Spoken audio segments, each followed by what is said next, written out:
Hello दोस्तों, good morning. आज के इस क्लास में एपी से जुड़े बहुत सारे इंपॉर्टेंट क्वेश्चंस को सॉल्व करेंगे जो बहुत ज़्यादा इंपॉर्टेंट है आपके बिहार बोर्ड के एग्ज़ाम के लिए। जो अधिकतर आपके बिहार बोर्ड के जो ऑब्जेक्टिव टाइप के क्वेश्चन हैं, इसमें ये क्वेश्चन पूछे जाते हैं। देखिए, अनुक्रम 5, 7, 9, 11 इस तरह से बढ़ते जा रहा है। बढ़ते बढ़ते बढ़ते कहीं ना कहीं 27 होगा। तो 27 कितने नंबर पे है ये आपको ढूंढना है इस क्वेश्चन में। तो उसके लिए होता है एक फॉर्मूला, an बराबर a plus n minus 1 into D. देखिए, ये जो 27 है ये लास्ट पद है और ये आपका an है।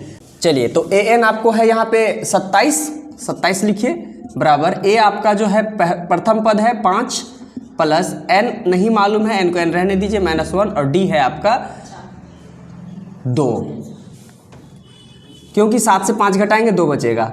27 में अगर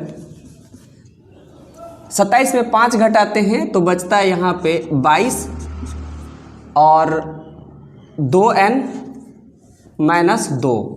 अब ये 2 माइनस में है, इधर आएगा तो प्लस हो जाएगा, 22 और 2 हो जाएगा 24 और 2n।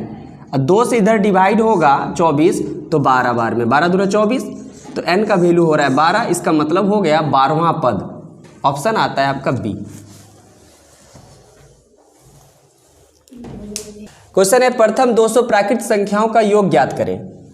प्राकृत संख्या है और उसका योग ज्ञात करना है। लेकिन ये क्वेश्चन जो है ना, मैट्रिक एग्जाम के लिए बहुत ज़्यादा इंपॉर्टेंट है। ऑब्जेक्टिव टाइप में ये क्वेश्चन पूछता ही पूछता है। तो चलिए ध्यान दीजिए। तो प्राकृत संख्या बोल रहा है, तो प्राकृत संख्या देखिए 1 से शुरू होता है, 1, 2, 3 इस तरह से जाना है और जाते जाते कहाँ तक जाना है, 200 तक। तो टोटल यहाँ से यहाँ तक में कितने योग हुए ये ढूंढ के निकालना है। ऑप्शन यहाँ है। तो चलिए, इस तरह के क्वेश्चन को सॉल्व करने के लिए जब योग निकालना हो तो इसके लिए एक फॉर्मूला होता है, Sn बराबर n/2 into a plus an। अब देखिए, Sn निकालना है तो n टोटल मान जो पदों की होती है उसको यहाँ लिखेंगे, और a हो गया प्रथम पद, और जो an होता है अंतिम पद का मान को हम लोग कहते हैं an।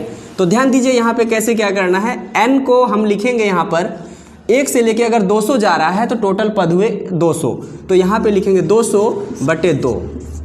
a है 1 प्लस an है आपका 200, अंतिम पद का जो मान है।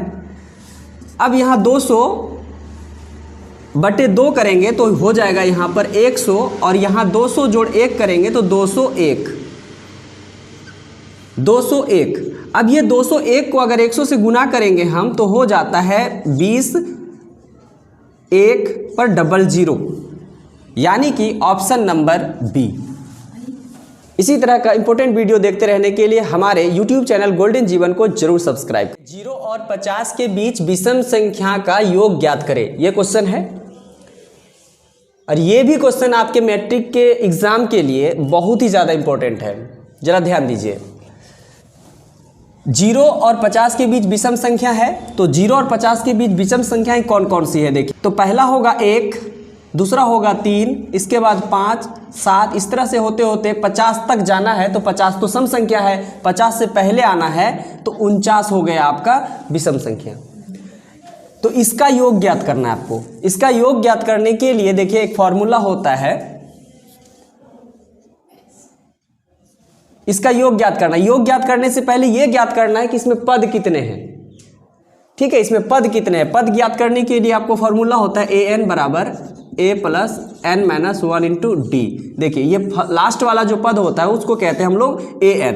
तो an दिया हुआ है 49 बराबर a दिया है, जो प्रथम पद होता है इसको a कहते हैं, है ना। तो 1 है प्लस n निकालना है, पदों की संख्या होती है वो -1, और d है आपका इस दोनों के बीच में जो अंतर होता है। तो उसको अंतर देखे यहाँ पे 3 और 1 के बीच में 2 का अंतर। तो 49 में ये 1 इधर आना है तो हो जाएगा माइनस, तो बचेगा यहाँ 48, और यहाँ होगा 2n माइनस 2, और ये -2 फिर इधर आएगा तो ये हो जाएगा 50, माइनस आके इधर प्लस 2n, तो ये हो गया 25। n का वैल्यू निकल गया 25, मतलब पदों की संख्या है 25। देखिए, जब n निकल गया 25, n जब निकल गया तो अब हमको निकालना है इसका विषम संख्याओं का योग। तो योग निकालने के लिए एक फॉर्मूला होता है, देखिए Sn बराबर n/2 into a plus an, है ना। तो Sn के लिए n लिखना है, तो n कितना है देख लीजिए, यहाँ पे 25 निकला हुआ, यहाँ लिखेंगे 25/2, और यहाँ पर लिखेंगे 1 प्लस ए का वैल्यू होता है 1, यहाँ पे है देख पा रहे हैं, और ए एन है आपका, ए एन निकला है आपका 49 और 1 हो जाता है भाई यहाँ 50 गुना 25/2, 25/2 करेंगे। यहाँ पे 50 को 2 से भाग देते हैं तो 25 बार में 25 गुना 25 होता है भाई 625, ऑप्शन नंबर सी। इसी तरह का इंपॉर्टेंट वीडियो देखते रहने के लिए हमारे YouTube चैनल गोल्डन जीवन को जरूर सब्सक्राइब करें। Thank you.